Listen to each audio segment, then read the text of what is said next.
Welcome to Jazz Piano Skills. I'm Dr. Bob Lawrence. It's time to discover, learn, and play jazz piano. Well.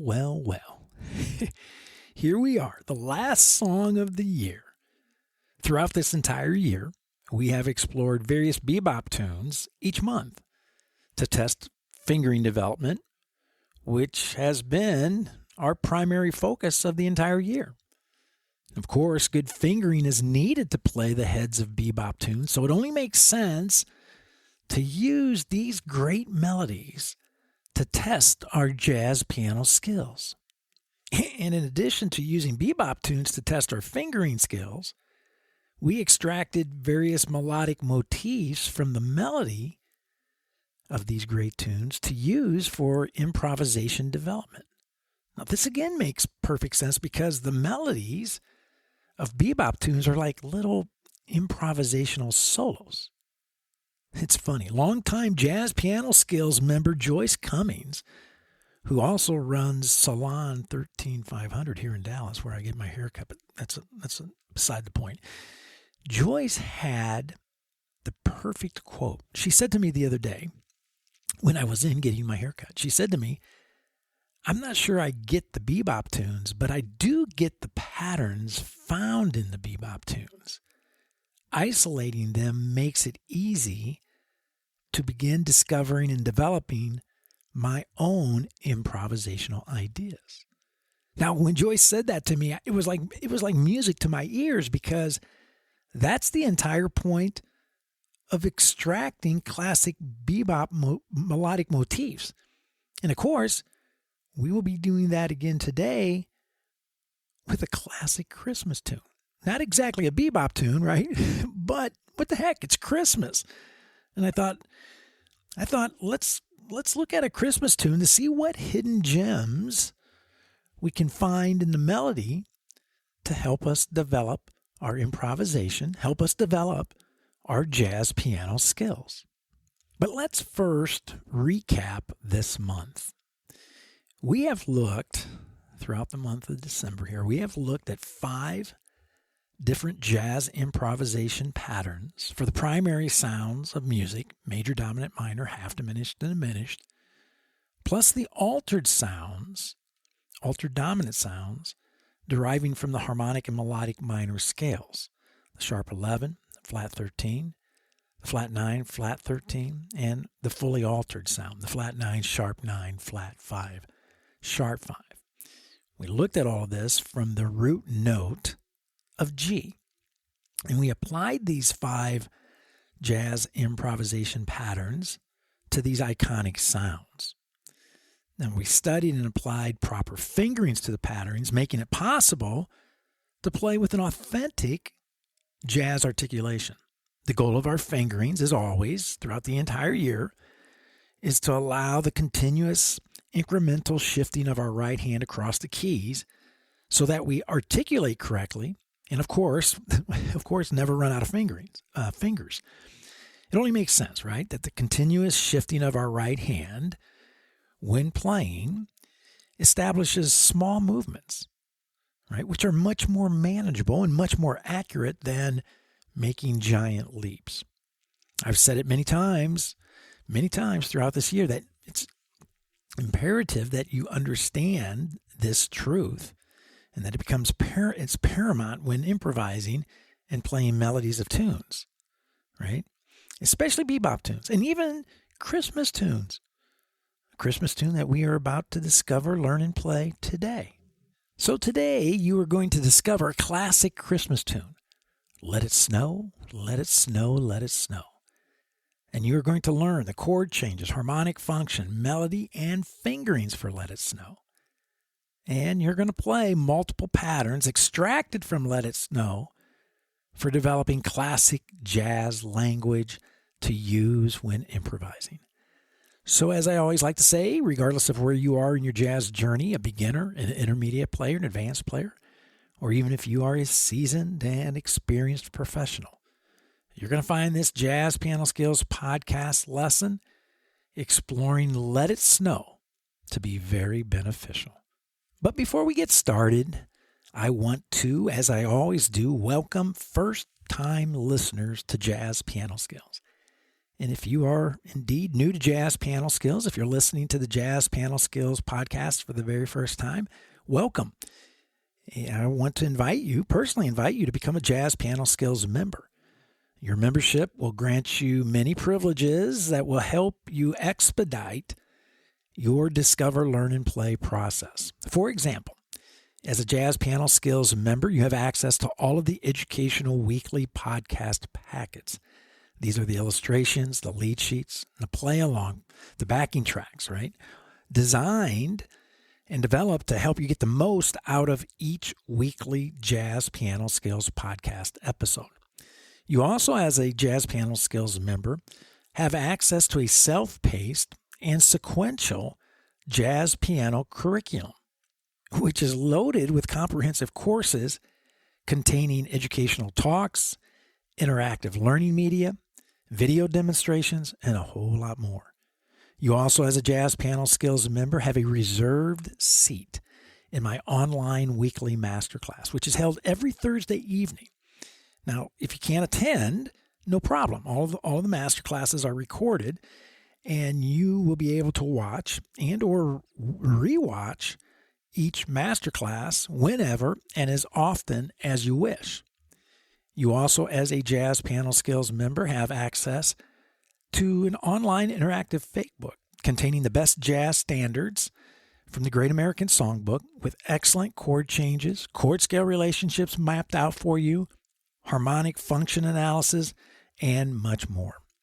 As a Jazz Piano Skills member, you can hang out with old and new jazz friends in the online private Jazz Piano Skills community, which hosts a variety of engaging forums. And finally, you will enjoy, of course, as a Jazz Piano Skills member, you will enjoy unlimited, private, personal, and professional educational support, right? All of these amazing privileges are waiting to help you discover, learn, and play jazz piano. So check it out. Visit jazzpianoskills.com when you have a moment, and of course, become a member. If you have any questions once you get there, please do not hesitate. Do not think twice about reaching out to me. I'm happy to spend some time with you and answer any questions that you may have. Okay, on to the question of the week. This week's question comes from Tammy Johnson, living in Lincoln, Nebraska. Tammy writes, I have heard you on various occasions stress the importance of studying jazz history. And I was wondering exactly how much time each week should I devote to this endeavor? And will it really help me develop my jazz piano skills? Never liked history, but willing to give it a try. That is too funny, Tammy. It's a great question, and I feel your pain. I was never a big history buff. I was never a big history guy when I was in school. I am now, but when I was young and going through school, I had the attitude of, I really don't have time for this history stuff. I want to look forward anyway. I don't want to look backwards, which, of course, is backward thinking, but I didn't know that, right? I was a kid. So with that being said, the answer to your question in all caps, yes, 100%. Spend time every week studying jazz history, right? Reading or listening to some book exploring the history of jazz. You will not, I promise you, you will not regret it. And yes, it will improve your playing. In fact, the evolution of jazz is a jazz curriculum, right? I'm going to say that again. The evolution of jazz is a jazz curriculum that outlines the steps, the process that all of us should be following to develop our jazz piano skills. Now, if I had to recommend one resource for you, Tammy, to begin with, it would be a book by Dr. Billy Taylor called Jazz Piano, A Jazz History. Now, I'm not sure if it's still in print, but I know you can find copies of it online to purchase. Billy Taylor, of course, was a tremendous jazz pianist and scholar. So I just check out the chapters of this book. Listen to this. Chapter 1, The History and Development of Jazz Piano. Everybody should read that, right? Number 2, Improvisation and the Jazz Vocabulary. Number 3, African Roots. 4, Early Jazz. 5, Boogie Woogie. 6, Ragtime Stride. 7, Urban Blues. 8, Swing and Pre-Bop. 9, Bebop. 10, Cool. 11, Hard Bop, Progressive Jazz, Funky Jazz, and the Third Stream. 12, Post Bop and Neo Gospel. 13, Abstract Jazz, Mainstream Jazz, Modal Jazz, Electronic Jazz, Fusion. And 14, really fascinating chapter, The Future of Jazz.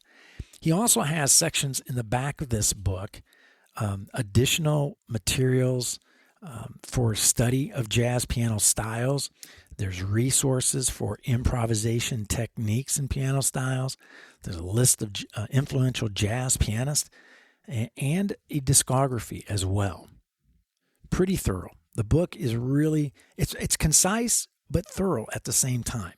And of course, there are many other great jazz history resources available, but this, Tammy, this is a good one to get you started and will give you a very nice overview of the fabulous world of jazz, and specifically jazz piano. Again, right, make time to do some jazz study away from your instrument every week, especially jazz history. Without an understanding of jazz history, listen carefully, without an understanding of jazz history, you will end up playing something, but more than likely, it will not be jazz. Think about that. I hope this helps, Tammy. And if you want to discuss jazz history and resources further, let me know. Again, reach out to me. I'm happy to spend time with you and help you in any way that I can. Okay, so let's discover, learn, and play the Christmas classic, Let It Snow. All right, I've delivered this message here now. I think there's 12 months in a year. I think I've delivered it 12 times, once every month, and I'm going to deliver it again today. That, all of us begin our jazz journeys. We all do it. We all invest a lot of time, effort, energy, searching for the secrets to learning how to play jazz, right? No one else has found it, but we will find it, right? That's kind of the mentality that we have. We'll find it. We try all kinds of approaches, all kinds of little gimmicks, in hopes that we discover a shortcut that shaves years off our developmental time frame. Again, we've all done it. And today, right? Today it's easier than ever with the internet, YouTube and a gazillion other sites out there. It's easy for us to gather a bunch of data fragments, run down a million different rabbit holes, of course, in search of the secret formula for playing jazz, right? And like I just said, right, we end up with a ton of data fragments, and ultimately we end up with no idea how to connect them or even determine if we should try to connect them at all, right? Now, like I've said, right, technology is fantastic. I love it, right? It's enormously beneficial for aiding in our musicianship development. The very software applications out there that we all use to help develop, backing tracks for us to practice along with. It's fantastic, right? No question about it.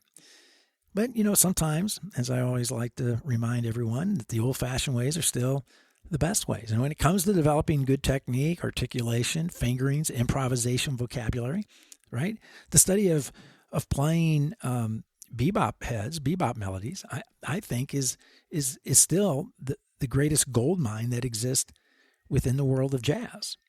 And you'll discover today a lot of times it doesn't even have to be a bebop tune. It can be just a great standard with a great melodic line that when you start to really examine that melodic line further, you find all kinds of great little gems, little ideas that you can utilize to help you develop your improvisational skills. So the educational agenda for today is as follows. Number 1, we will explore the Christmas classic Let It Snow. And number 2, we're going to examine the chord changes and harmonic function of Let It Snow, just like we did for the bebop tunes, right? Number 3, we will play the melody of Let It Snow and, just like with the bebop tunes, explore proper fingerings. Number 4, we will extract 4 classic patterns from the melody of Let It Snow to use for discovering and developing our very own jazz vocabulary. And number 5, we will be playing, or I will be playing all examples today at the tempo of 110. Nice and comfy, nice and relaxed, right? So if you are a Jazz Piano Skills member, I want you to take a few minutes right now. I want you to hit the pause button. And I want you to download and print your podcast packets, your illustrations, the lead sheets, and of course the play-alongs. Your membership again, right? I just want to remind you that your membership grants you access to all of the educational podcasts for every weekly podcast episode. And I mention this every week. You should absolutely be using these podcast packets when listening to this episode to get the most out of it. And of course, you should be using the podcast packets when practicing as well. So, if you are listening to this podcast on any of the popular podcast directories, which there are a gazillion of them, right? Apple, Google, Amazon, Spotify, iHeartRadio, Pandora, Stitcher, the list goes on and on.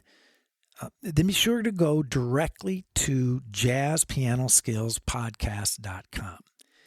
Again, that's jazzpianoskillspodcast.com to download your podcast packets. And you'll find the active download links within the show notes. Now, one final but very important message. If you are listening, and if you think that the various skills that we are about to discover, learn, and play as we explore the ins and outs of the Christmas classic Let It Snow, if you're thinking all of this is going to be over your head, then I would say to you, please, no worries. It's Christmas. It's Christmas, for heaven's sakes, right? So relax. Just continue to listen and grow your jazz piano skills intellectually by doing that, by just listening to this podcast episode.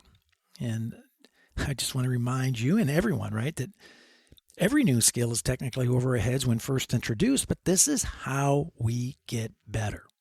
We place ourselves smack dab in the middle of conversations where we feel completely out of place, right? We're hearing things that we've never heard before, and so we're forced to grow intellectually.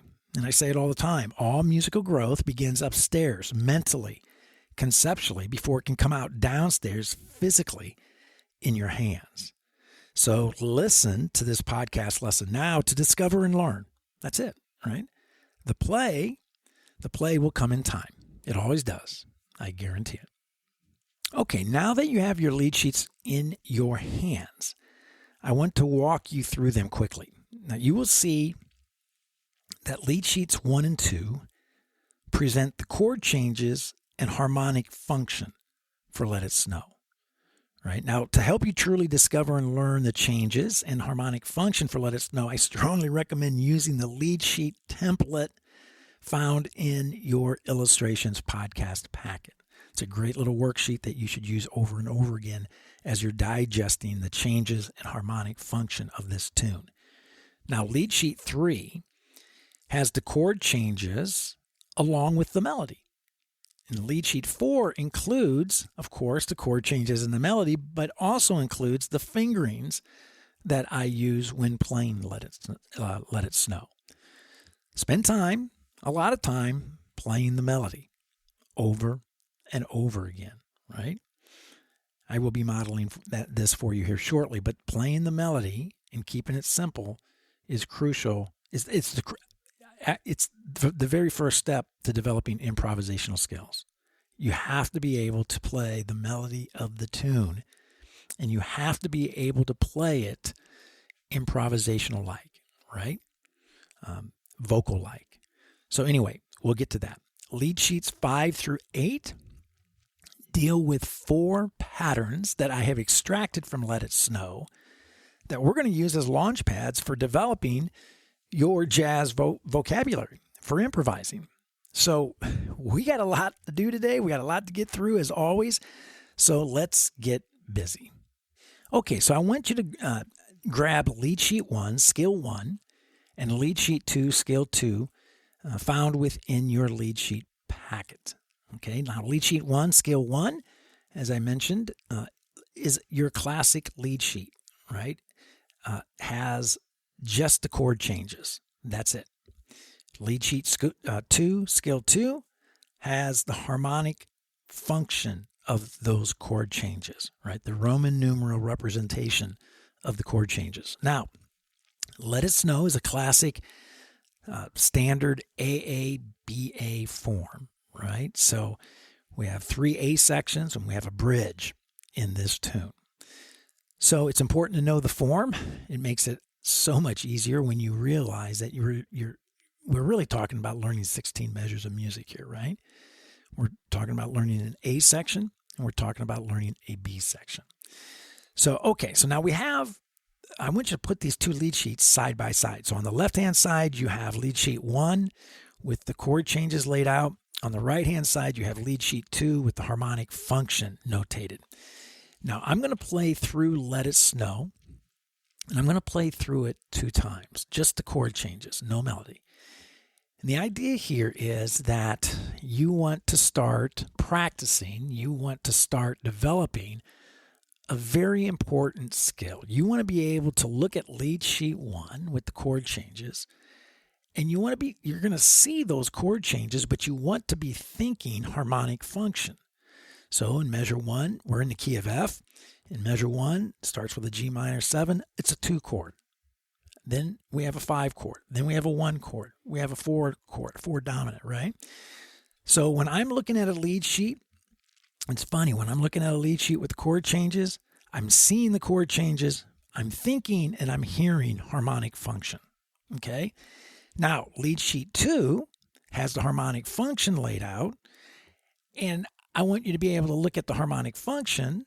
You're seeing the Roman numerals, but I want you to be able to think the chord changes. So you see where it says 2 minor to 5, 7 in measure 1. We're in the key of F, so you're going to be thinking G minor 7 to C7. If you're in the key of C, you'd be thinking D minor to G7. If we're in the key of B flat, you'd be thinking C minor to F7, right? So as I mentioned, this is a big time skill to be able to think the opposite of what you see. I'm going to say that again. The ability to be able to think the opposite of what you see. So the first time I play through Let It Snow, focus on lead sheet 1 on the left-hand side, look at those chord changes, and see how well you do at thinking harmonic function as you're looking at the chord changes. The second time through the chord changes, I want you to turn your attention then to the right-hand side, your right-hand side with lead sheet 2 with harmonic function notation, and I want you to see how well you do with thinking the chord changes based on the harmonic function that you're seeing, right? So again, it's a big time skill. It takes practice, and I would encourage you to do this with every single tune that you tackle, right? It's great for your intellectual development, and guess what? It is great for your ear development. It's fabulous ear training as well. Okay, so let's bring the ensemble in. Again, nice comfortable tempo of 110. I'm going to play through Let It Snow twice. First time through, think chord changes. Look at the chord changes, think harmonic function. Second time through, look at the harmonic function, think chord changes. All right, here we go. Check it out.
Not an easy, not an easy skill at all, right?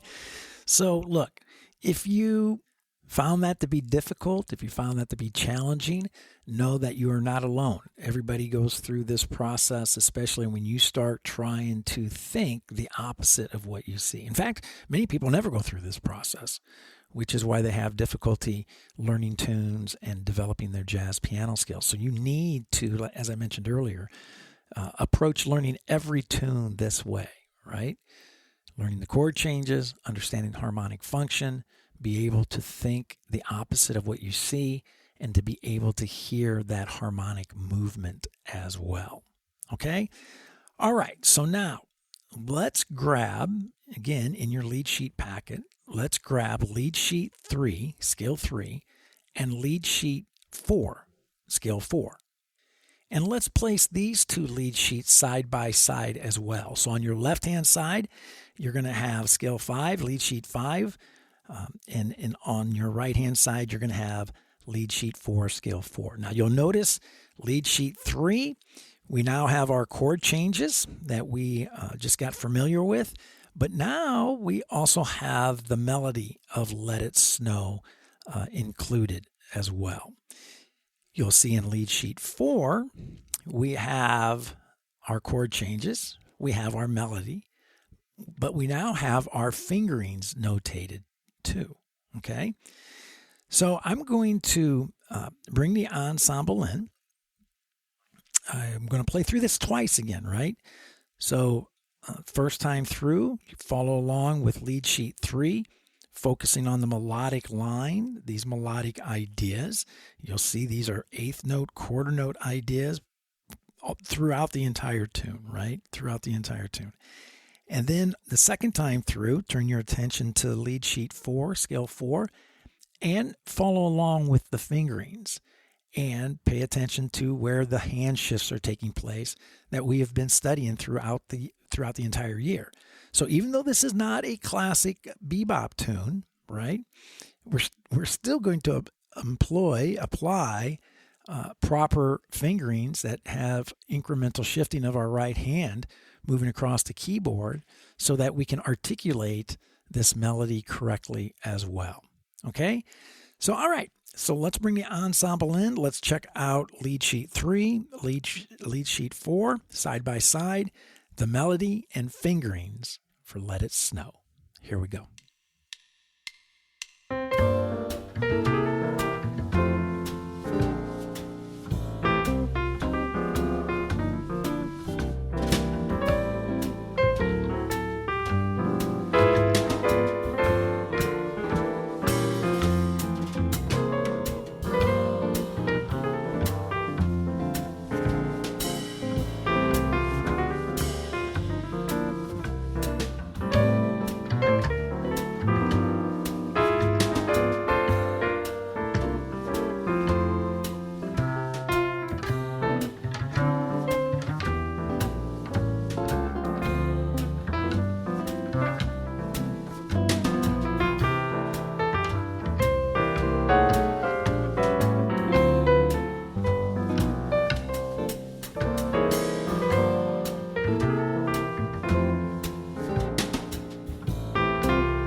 That's one of my all-time favorite Christmas tunes.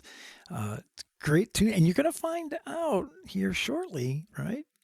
There's some great little melodic ideas here that we can lift from Let It Snow to utilize as launching pads for our improvisation development. So let's get to that. So now I want you to grab scale 5, lead sheet 5, and we're going to look at our very first pattern for today, which comes from measure 1. Right out of the chute. Measure 1. So look at measure 1 of Let It Snow, right? We have, how simple is that, right?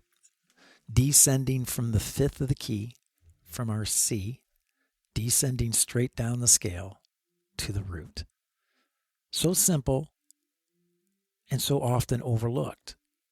A nice little melodic motif, starting with an pair of eighth notes and descending down the scale. I wonder if I can take that idea and develop it, have some fun developing that idea and moving it around, launching it from various points, entry points from within the sound as I play over my 2-5-1 progression. I don't know. Let's see. Let's bring the ensemble in. I'm going to play the 2-5-1 at the beginning for a few measures to get into the feel and the groove. Then I will state the melodic motif from measure 1, pretty much as notated there, and then I'm going to start playing around with it a little bit rhythmically, and then moving that motif around within the sound, within the key, right? Various entry points. Now, I will play around with it rhythmically, but I will keep the same shape from the 5th of the key, the C, descending using scale motion down to the root. All right, so let's bring the ensemble in and let's check out pattern number 1 from measure 1 of Let It Snow. Here we go.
Who knew, right?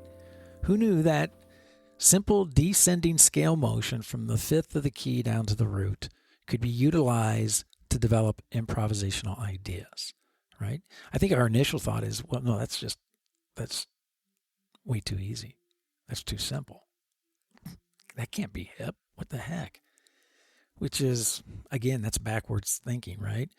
So being able to take simple scale motion from the 5th key down to the root, play with it rhythmically, you can come up with all kinds of great little melodic motifs. I encourage you to spend some time with this very simple and often overlooked melodic idea.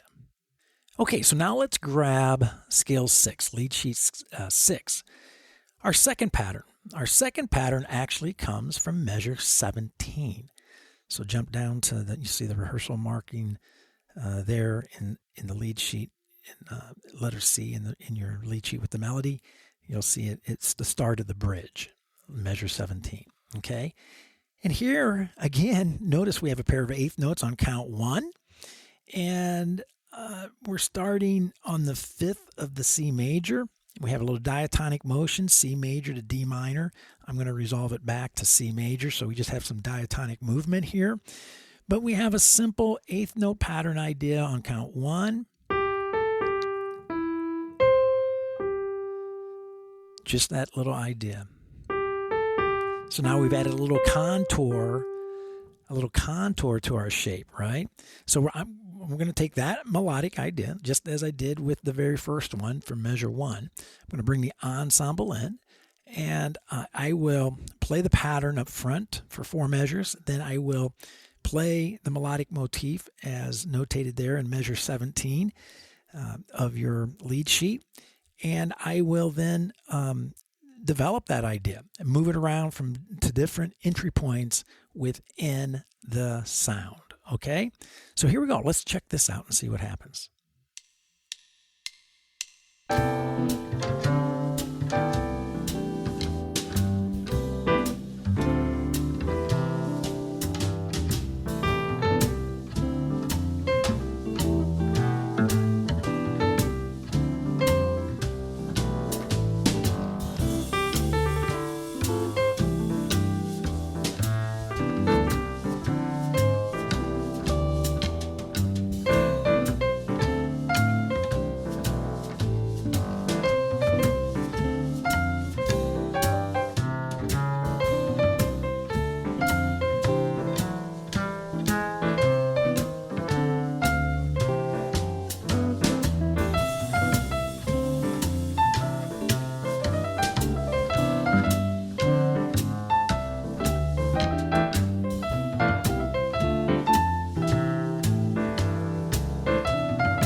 Love it. Now, you notice on your lead sheets on with the patterns, you notice how I have the motif laid out in the next key, moving counterclockwise around the circle of fifths, and then I have it laid out for the next key on the circle of fifths. And then I got that little message down there that we've done all year long: continue moving around the circle of fifths.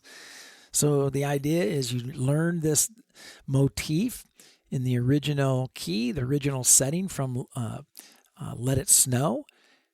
And then you start moving it around to different keys, helping you develop your harmonic vision, your melodic vision within the different keys that we have to deal with when we play as a jazz pianist. So even though I don't have everything laid out in all 12 keys in these lead sheets, I've done for 3. I want you to use your intellect and your ears to move through the remaining keys, moving counterclockwise around the circle of fifths. Okay, so now I want you to grab lead sheet 7, scale 7, which is going to introduce us to pattern 3, which comes from measure 19. Again, it's found within the bridge of Let It Snow, measure 19. And we're back to a 2-5-1 movement. And we have eighth notes, a pair of eighth notes on count 2. We have a pair of eighth notes on count 4. This is a classic melodic idea, melodic line that can come from many, many different transcriptions of jazz solos, right? So we have,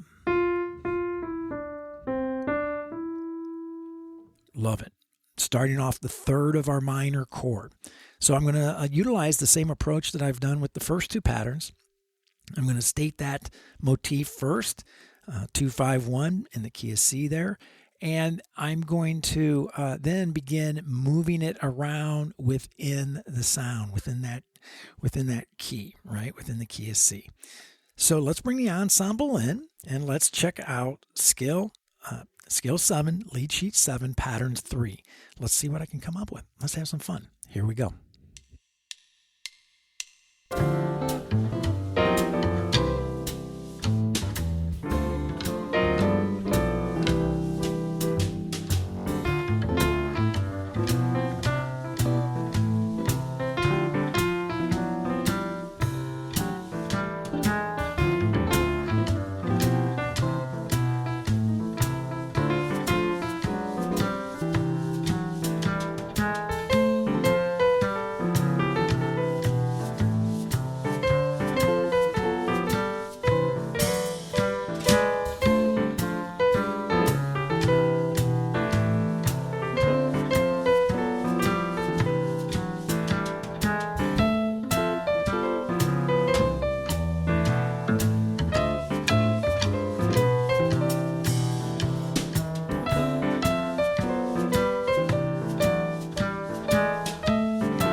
much fun. And unfortunately, we're down to our last pattern for today. So grab lead sheet 8, scale 8, pattern number 4. This little motif comes again from the bridge, measure 19. And again, it's like a 2-5-1 movement. That the minor, the D7, now it's a dominant, right? We have a D7 going to a G7. D7 going to a G7, and then I'm going to resolve that to a C major. So I'm creating a kind of a 2-5-1, but the 2 chord, instead of being minor like the pattern that we just did, now the 2 shifts to a dominant sound, which is again very, very common in jazz literature. Again, quarter notes, eighth note, grouping a pair of eighth notes on count 1, pair of eighth notes on count 4. We got quarter notes on count 2 and 3. Wow, we've done all this kind of work. We have studied these kind of rhythmic ideas in the past through various podcast episodes that I've done. So here we have a nice little line starting on the 7th of that D7, right? Very, very simple, but can help us develop a lot of great little jazz improvisational ideas. And like the other patterns, I'm going to state that rhythmic, that melodic motif first, and then I'm going to start moving it around within the sound to see what I can come up with. Okay, so let's bring the ensemble in. Let's check out measure 19, our D7 to G7 to C major, and let's see what I can come up with. Let's develop some improvisational ideas. Here we go. Check it out.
See, isn't it interesting, right? Even a Christmas song, right? It doesn't have to always be a bebop tune. Even a Christmas song can provide us with many great little melodic motifs that we can use, that we can absolutely use for developing jazz improvisational language, jazz ideas. So do not write off simple little tunes and their melodies as being just that, too simple. Because if you do, you're missing some really golden gems right before your very eyes. Now, there are many other patterns, actually. I actually had a hard time selecting patterns out of Let It Snow that I wanted to use for this podcast episode because there are others in there as well. So I encourage you to go back through the lead sheet. You may find some other ones that you enjoy, even more so than the ones that I've highlighted today. And I would encourage you to just then extract those melodic ideas from the melody, and then begin to utilize that melodic idea for developing your own improvisational vocabulary. Okay? Do not skim over studying and learning the chord changes and harmonic function. Really, truly digesting those skills for Let It Snow before tackling the melody. Learn that harmonic foundation. Then, as I mentioned earlier in the podcast episode, practice playing the melody of the tune over and over again. I used to have a teacher. He was relentless about this. If I could not play the tune of the melody of a tune, and if I could not swing that melody, if I could not interpret that melody in such a way, articulate that melody in such a way that it sounded like jazz, then he would say to me, I have no business thinking about trying to improvise over the chord changes of that tune.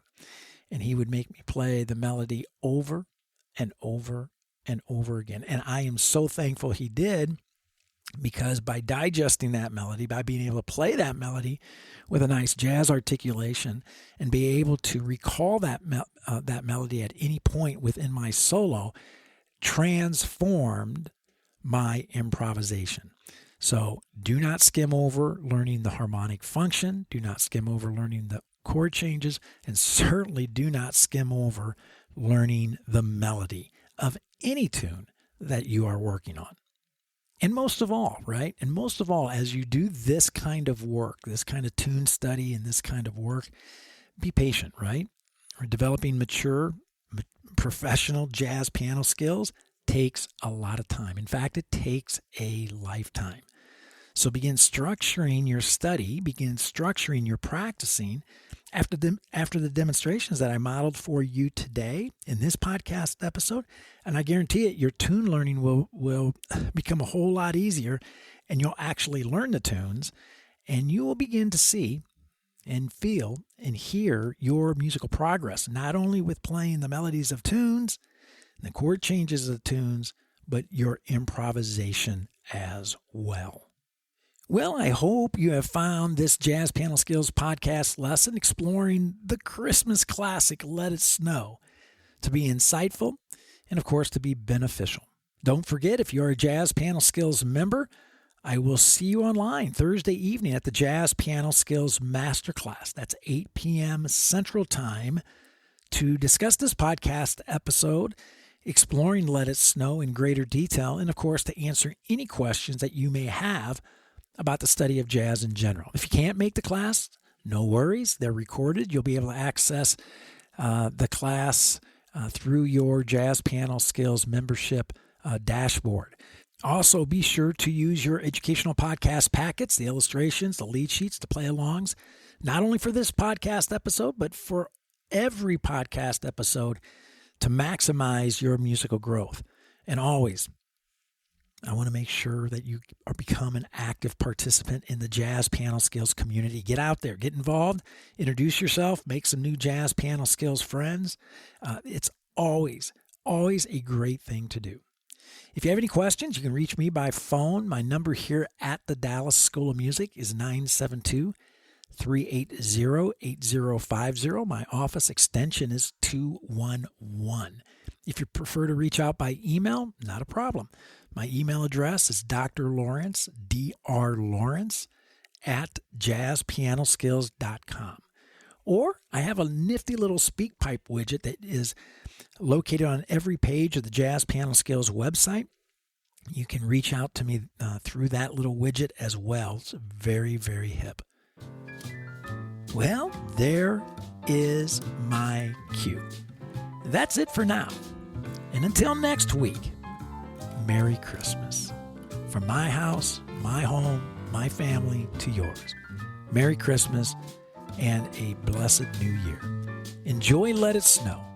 And most of all, have fun as you discover, learn, and play jazz piano.